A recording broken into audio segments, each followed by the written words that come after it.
జగదేక వీరుడైనటువంటి అర్జునుడికి జగద్గురువు అయినటువంటి శ్రీకృష్ణ పరమాత్మల వారి పాదపద్మాలకు నమస్కారం. ముందు మనకి చావుని ముందే అంచనా వేయొచ్చు మనం. అలాగే మనకి చావు కూడా సిగ్నల్ ఇస్తుంది. దాన్ని మనం గ్రహించగలిగేటటువంటి కెపాసిటీ మనం పెంచుకోవాలి. దానికోసమే ఈ మెడిటేషన్లు, ఈ పూజలు, పునస్కారాలన్నీ. ఇప్పుడు ఒక వ్యక్తి ఉంటాడు, తెగ పూజలు చేస్తున్నాడు, మోక్షం వచ్చేస్తుంది అంటారు. మోక్షం ఏంటి? మోక్షం ఏంటి? దాని డెఫినేషన్ ఏంటి అసలు? స్వామీజీలందరూ వెళ్ళి నాకు ఇల్లు కావాలని అడిగామనుకో, వాళ్ళు ఏమంటారు? వాడు ఇల్లులు కట్టుకుంటాడు, మంత్రగాళ్ళు వీళ్ళు వాళ్ళ ఇల్లులు కట్టుకుంటారు, కానీ మీకు ఇల్లునిచ్చే కెపాసిటీ వాళ్ళకు ఉంటుందా? ఉండదు. అందువలన వాళ్ళు ఏం చేస్తారంటే టాపిక్ని డైవర్ట్ చేయడం కోసం పరమాత్మ ఉన్నాడు, మోక్షం కోసం సాధన చేయి, ఇలా డైవర్ట్ చేస్తారు. కాబట్టి మనము జన్మ ఎత్తిన తర్వాత మనకి ఆటోమేటిక్గా మన సాధన మనకి తెలుసు. అదే రమణ మహర్షుల వారు చెప్తారు. భగవాన్ రమణ మహర్షుల వారు తిరునావెల్లిలో ఆయన ఏం చెప్తారంటే, నిన్ను నువ్వు తెలుసుకో అంతే. నిన్ను నువ్వు తెలుసుకున్నావంటే నువ్వు ఎక్కడి నుంచి పుట్టావు, నువ్వు ఇప్పుడు జీవితం జీవిస్తున్నావు, ఎక్కడ చచ్చిన తర్వాత ఎక్కడో పోతున్నావు, దట్స్ ఆల్, మ్యాటర్ క్లోజ్. ఈ ప్రపంచం అంతా నీ వెనక వస్తుంది అంటారు. ఆయన 5వ క్లాస్ చదువుకున్నాడు, అందగాడు కాదు. అయినా సరే ఇప్పటికి కూడా కొన్ని లక్షల మంది విదేశీ భక్తులతో సహా ఎందుకు వెళ్తున్నారు అరుణాచలం? మన రమణ మహర్షి, భగవాన్ రమణ మహర్షుల వారి దర్శనం కోసం. నిజమైన యోగులు ఇలా చెప్తారనమాట. మిగతా వాళ్ళంతా డూప్లికేట్ బాబాలు, డూప్లికేట్ స్వామీజీలు, డూప్లికేట్ మంత్రగాళ్ళు. వీళ్ళు చెప్పేది ఏంటంటే సాధన చేసుకో, మోక్షం వస్తుంది. ఎవడకి కావాలి నీ మోక్షం, ఎవడకి కావాలి నీ సాధన అని అడిగేటటువంటి దమ్ము, ధైర్యం, వివేకత ఈ చెత్త ప్రజలకు ఉండదన్నమాట. కాబట్టి మీకు చావు సిగ్నల్ ఇస్తుంది. అది పురాణాల్లో చెప్పబడింది. ఏ అధ్యాయాల్లో, ఎక్కడ, ఏ పురాణంలో ఉందో కావలసినటువంటి వాడిని నన్ను అడగొచ్చు, నిర్మోహోడంగా చెప్తాను. తల్లిదండ్రులకి దూరంగా వెళ్ళిపోతున్నారనుకో, వాళ్ళకి చావు అతి త్వరలో ఉంది అని అర్థం. అంటే పెళ్ళాం పిల్లల్ని బాగా, అంటే అందరూ చూసుకుంటారు, విపరీతంగా చూసుకుంటారు, చూసేవారు చాలా మంది బాగా అని. అటువంటి వాళ్ళకి చావు దగ్గరగా ఉంది అన్నది ఒక సిగ్నల్. ఎందువలన? Too much is too bad అన్నారు. ఈ ఎక్కువ ఎవరైతే అటాచ్ అయి ఉంటారో వాళ్ళకి దీపం ఉంటుంది చూసారా, ఆరిపోయే ముందు దీపం చాలా పెద్దగా వెలుగుతుంది అనమాట, ఎక్కువ వెలుగునిస్తుంది, టపక్మని ఆరిపోతుంది. అంటే మళ్ళీ నేను రాలేను, మళ్ళీ నేను భార్యా పిల్లలు చూడలేను అని ఎన్నో రోజుల చచ్చిపోయిన తర్వాత ఆ చూపించే ప్రేమ ఇప్పుడు చూపించేస్తాడు భార్యా పిల్లల మీద. అలాగే తల్లిదండ్రులకు దూరంగా ఎందుకు వెళ్తాడంటే, చిన్న పిల్లాడిని మనం కనుక చూసుకున్నట్లయితే ఆ పిల్లోడిని వదిలి, తల్లిని వదిలి ఆ పిల్లోడు ఉండలేడు చిన్నప్పుడు. మన అందరం కూడా అలా ఒక 2-3 ఇయర్స్ ఉండలేము. ఆ తర్వాత ఏం చేస్తాం? స్లోగా డిటాచ్మెంట్ స్టార్ట్ అవుతుంది. పెళ్ళి అయ్యేసరికి తల్లిదండ్రులను మనం మర్చిపోతూ స్లోగా వస్తాం. అండ్ వెన్ మన మరణం దగ్గరికి వచ్చినప్పుడు తల్లిదండ్రులను దూరంగా వదిలేస్తాం. ఎందుకంటే అది తట్టుకోలేనటువంటిది తల్లి ఒకటి.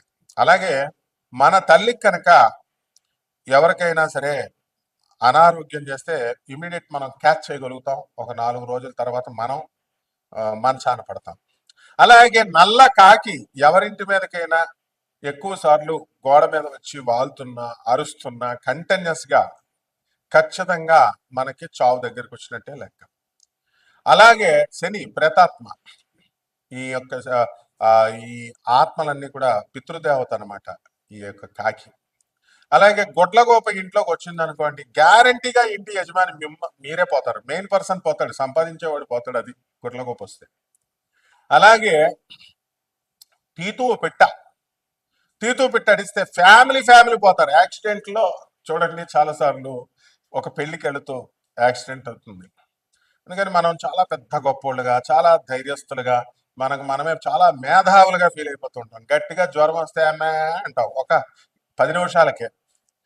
అదే మంచి బలంగా ఉంటే దేవుడున్నాడా ఏంటండి. మొన్న ఈ మధ్యన కర్ణాటక చెందినటువంటి ఒక వ్యక్తి గురించి, అరే మంత్రాలు లేవు, గింత్రాలు లేవు, భాగేశ్వర్ ధామ్ అని ఒకటి ఉంటుంది, కరోలీ సర్కార్ అని ఉంటాడు, వాడి బుద్ధి లేదు, చీఫ్ మినిస్టర్లకు బుద్ధి లేదు, ముందు ఎమ్మెల్యేలకు బుద్ధి లేదు, ఎంపీలకు బుద్ధి లేదు, వీళ్ళంతా దేవుణ్ణి వదిలేసి వీళ్ళ దగ్గరికి వెళ్తున్నారనమాట. వీళ్ళే దేవుళ్ళని వీళ్ళ ప్రచారం చేయడం వల్ల, వీళ్ళ దగ్గరికి వెళ్ళడం వల్ల వాళ్ళు నిజంగా దేవుళ్ళ ఫీల్ అయిపోతున్నారు. కాబట్టి అందులో ఎంతో మంచిగా అలాంటివి నడవకూడదురా. ఫోన్ నెంబర్ చూసి పేర్లు చెప్తే ఏంటి లాభం? నీకేంట్రా లాభం?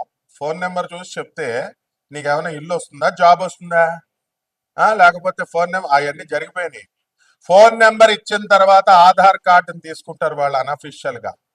శివోహం అనేటటువంటి ప్రోగ్రామ్ లో ఒక వ్యక్తి యొక్క ఇలాంటి లీలలన్నీ బయట 5 నెలల ముందు బయటపడ్డాయి.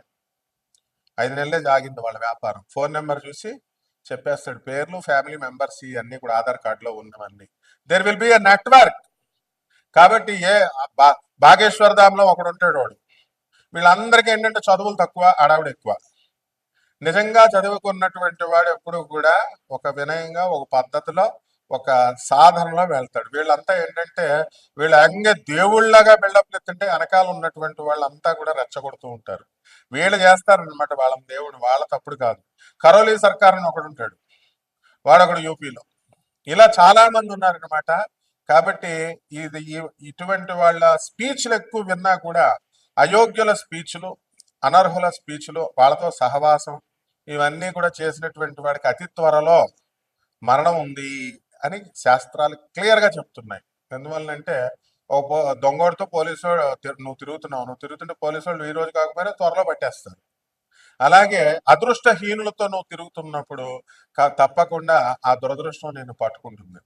అయోగ్యులు, అశాస్త్రీయ విధానంతో, తర్వాత ఈ యొక్క అవైదిక విధానాలతో ఎవరైతే ప్రచారం చేస్తుంటారో వాళ్ళకి ప్రోత్సహించినటువంటి వాళ్ళు, వాళ్ళతో తిరుగుతున్నటువంటి వాళ్ళు, వీళ్ళందరికీ మృత్యువు దగ్గరగా ఉంది అని. మృత్యు వచ్చిన తర్వాత అర్థం అవుతుంది, ముందేమో అర్థం అవుతుంది. మంచిలు చెప్పే వాళ్ళకి ఏమీ కాదు. కాబట్టి ఈ తీతూ పిట్ట అర్జునుడే స్వయంగా చెప్తాడు, కృష్ణ ఈ రోజున తీతూ పిట్ట కనబడింది అంటే ఆ రోజే ఉప పాండవులందరినీ చంపేస్తారనమాట. ఎవరు? అశ్వత్థామ. ఈ విధంగా మనకి ఈ కొన్ని చిహ్నాలు ఉన్నాయి. మరి అవన్నీ కూడా తెలుసుకోవాలి అంటే వినయం ఉండాలా. మీకు ఏమైనా అచ్చున్నామండి మేము చెప్పడానికి?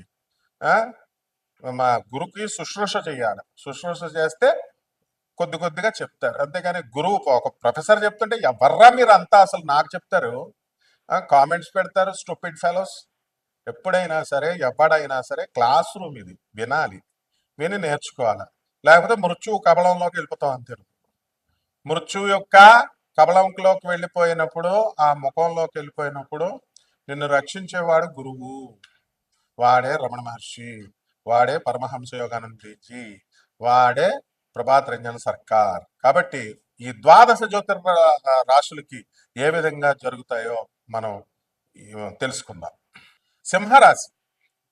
ఈ సింహరాశి వారికి మనకి ఈ మృత్యు భయం ఎలా ఉంటుందండి, ఏమిటి మనం అని అనుకుంటే, సప్తమంలో శని, అష్టమంలో రాహువు. మనకి వీటి వల్ల ఎప్పుడు మనస్సు అశాంతిగా ఉంటుందన్నమాట. సమస్యలు లేకపోయినప్పటికీ కూడా ఏదో ఒక రకమైనటువంటి పీడ ఈ అష్టమ రాహు ఇస్తున్నాడు. కాబట్టి వృత్తి, వ్యాపార, ఉద్యోగ విషయాలలో మీకు చక్కగా బ్రహ్మాండంగా ఉంటుంది, ఎదుగుదల ఉంటుంది, డబ్బులు పిచ్చపిచ్చగా వస్తాయి. ఉద్యోగం ఊడిపోతుందేమో అనుకున్న వాడు ఉద్యోగం నిలబడుతుంది. తర్వాత మీకు ఈ యొక్క ఈ సింహరాశి వారిని కనుక బాగా గమనిస్తే తెల్ల పిట్ట మీ ఇంట్లోకి వస్తుంది. జాగ్రత్తగా చూసుకోండి. తెల్ల పిట్ట మీ ఇంట్లోకి వస్తే మీకు ధన ఆదాయం, అదృష్టం పరిగెడుతూ ఉంటుంది. ఇక జర్రి మీ ఇంట్లోకి వస్తుంది. ఈ జర్రి కనుక కనబడితే మృత్యు భయం మీకుంది, మీ పితృదేవతలు మీకు కనబడుతున్నారు. ఇదోటి జాగ్రత్తగా గుర్తుపెట్టుకోండి సింహరాశి వాళ్ళు. మరి ఆ తర్వాత మనం చర్చిద్దాం దాని గురించి, ఏం జరుగుతుంది అన్నది. ఈ యొక్క సింహరాశి వారందరికీ కూడా ఆడవాళ్ళు బ్రహ్మాండమైనటువంటి మనశ్శాంతి. సొల్లు ఫోన్లకు పట్టుకుంటే ఇక అవతల వాడు ఫోన్ బద్దలైపోవాలన్నమాట. ఆ విధంగా వృత్తిలో ప్రమోషన్స్ ఇవన్నీ కూడా వస్తాయి. ఇక ఇతర దేశాలలో జెండా ఎగరేస్తారు. అన్ని దేశాల్లో కూడా మీదే మార్కు. ఆ విధంగా కెరీర్ పరంగా ఎదిగిపోతారు. ఇక మొగుడు పెళ్ళాల గొడవలు అనేటటువంటి ఎప్పుడు ఉంటాయి కదండి. మీకు ఛాలెంజ్ చేసి చెప్తున్నాను నేను, సింహరాశి వాళ్ళకి ఒకసారైనా మీకు జ్వరం రాకపోతే కనుక ఇప్పుడు నేను వీడియో చెప్పిన తర్వాత అప్పుడు నన్ను అడగండి. అంటే ఎప్పుడైనా వస్తుంది కదా బాబు ఇదే జాతకం అనుకుంటున్నారేమో. కాదు, నల్ నేను చెప్పినటువంటి పిట్ట, తెల్ల పిట్ట, జెర్రీ, ఈ రెండు వస్తే ఈ జ్వరం వల్ల మీకు ఏమవుతుందో అప్పుడు మీరు నాకు ఫోన్ చేసి చెప్దురు కానీ. ఓకే, ఇక మీ పిల్లల చదువు కోసం బెంగ, మీ పిల్లల ఉద్యోగాల కోసం బెంగ, చదువులు ఉద్యోగాలు అయిపోయిన వాళ్ళకి మా అబ్బాయికి పెళ్లి చేయాలండి అని బెంగ, ఆ వచ్చిన కోడలు ఎరగదీసేస్తుందని తెలిసినా సరే మీకు కోడలు కావాలి, ఆ కోడలు కావాలి అని పెళ్లి చూపులకు వెళుతూ ఉంటారు. ఇవన్నీ జరిగిపోతాయండి మీకు. ఇది అది అని లేదు, అన్నీ జరిగిపోతాయి సింహరాశి వాళ్ళకి. కాబట్టి సినీ, సంగీత, సాహిత్య రంగాలలో ఉన్న వాళ్ళకి ఎదుగుదల, రాజకీయ రంగంలో ఉన్న వాళ్ళకి నామినేటెడ్ పోస్టులు, ఇంకేం కావాలండి మీకు? సింహరాశి వాళ్ళకి అన్నీ కూడా ఉన్నాయి. లేకపోతే దాన ధర్మాల్లో మాత్రం ఇది అందవేసిన చెయ్యి చేసేయండి అంతే దానాలు. ఎందుకంటే లాస్ట్కి మీరు ఇప్పుడు చాలా మంది మీరు గమనించండి, ఓ పిసినార్లుగా పట్టుకెళ్తారు తినకుండా. హాస్పిటల్కి వెళ్తే మినిమం 15 లక్షలు. అది కూడా ఆడు ఎలా చెప్తాడు మీకు? మీకే సింహరాశి వాళ్ళకి జరగబోయేది చెప్తున్నాను, ఎవరికో ఆపరేషన్ అనుకుంటున్నాను. ఓపెన్ హార్ట్ సర్జరీ, ఏమండి స్టంట్ వేయడానికి కుదరదు, డైరెక్ట్ ఆపరేషనే చేసేయాల. ఆపరేషన్ చేస్తే మీకు ఓపెన్ హార్ట్ లాస్ట్ సారిగా చూసుకోండి అని మీ పిల్లలకి మిమ్మల్ని చూపిస్తారు. మీకు జరుగుతుంది ఇది నేను చెప్పేది.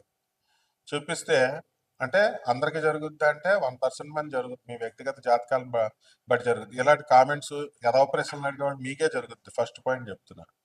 ఆ తర్వాత ఆపరేషన్ సక్సెస్ అవుతారు. కాబట్టి ఈ సింహరాశి వాళ్ళకి ఏమీ మీకు తిరుగులేదు. మీరు అనుకున్నవన్నీ కూడా సాధిస్తారు. Editors, cameramens, cinema field, productions, hero హీరోయిన్లు అందరూ కూడా మీ అందరికీ కూడా ఏముంది, సంపాదన ఎక్కువ పెరిగిపోయినప్పుడు గర్ల్ ఫ్రెండ్స్ని ఆటోమేటిక్ పెట్టుకుంటారు. సొంత భార్య పిల్లలు చూసుకోకుండా వాళ్ళకి ఎలాగో ఇస్తున్నాం కదా జీతం అని చెప్పేసి ఒక లపాకీని తగిలించుకుంటారు. అందులో 0.5% మంది లేచి వెళ్ళిపోతారు కూడా. కాబట్టి మళ్ళీ ఒక బోల్డ్ మందిని చూసామండి, ఏమంటే ఏంటంటే ఇలా చెప్తున్నారంటారు. పెళ్ళాం ఉండగా పెళ్ళాం చెల్లితో లేచి వెళ్ళిపోయిన చూశాను నేను. వారం రోజుల తర్వాత తీసుకొచ్చారు. తర్వాత మా మేస్టార్ ఉన్నాడు, అక్కని చేసుకున్నాడు, చెల్లిని కూడా చేసేసుకున్నాడు దుకాణం. He's name is Subrahmanyam, the great arts college, government arts కాలేజ్లో లెక్చరర్, మ్యాథమెటిక్స్ లెక్చరర్. అవన్నీ ఏంటి తప్పేంటి? మరి అలాగే ఉంటాయి.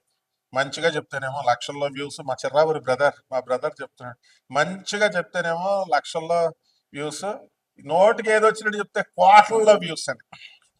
మరి మీరు సరిగ్గా సాంప్రదాయబద్ధంగా చెప్పేవాళ్ళు సరిగ్గా చూడకుండా మండిపోతే ఇలాగే ఉంటుంది మరి. కాబట్టి ఈ సింహరాశి వాళ్ళకి మీకు తిరుగులేదు, బ్రహ్మాండం అంటే ఒప్పుకోరు. బాలేదు అడుక్కు దొబ్బుతారా అంటే ఎందుకు అడుక్కుంటామండి అంటారు. కాబట్టి పరిహారాలు చేసుకోండి, సింపుల్ సింపుల్ పరిహారాలు. చక్కగా ఈ సింహరాశి వారికి మనశ్శాంతి, డబ్బు అన్నీ వస్తాయి. జమ్మి చెట్టుని ఎత్తుక్కోండి, మా ఊళ్ళో లేదంటే ఒక మొక్క వేయండి, వేసి పెంచండి, రోజు నీళ్లు పొయ్యాల.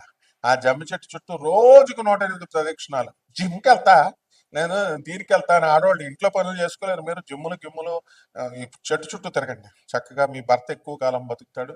ముందు మీకే గండాలు ఉన్నాయమ్మా, ముందు మీరు కూడా బతుకుతారు. చక్కగా 108 ప్రదక్షిణాలు జమ్మి చెట్టుకి, రోజుకు 2 బకెట్లు నీళ్ళు పోయండి, రోజు 108 సార్లు తిరగండి. జిమ్కి కూడా వెళ్ళండి, ఎవరు వద్దన్నారు వెళ్ళండి. ఇటు అటు రెండు చేసుకోండి. మాకు కుదరదంటే ఇది చేయండి, ఇది ఫస్ట్ ప్రిఫరెన్స్ ఇమ్మంటున్నాను, అంతేకాని జిమ్స్లోకి వెళ్ళి సొల్లు కబుర్లు చెప్పుకోవడానికి కాదు. వెళ్ళండి, జాగ్రత్తగా చేసుకోండి. శుభమస్తు.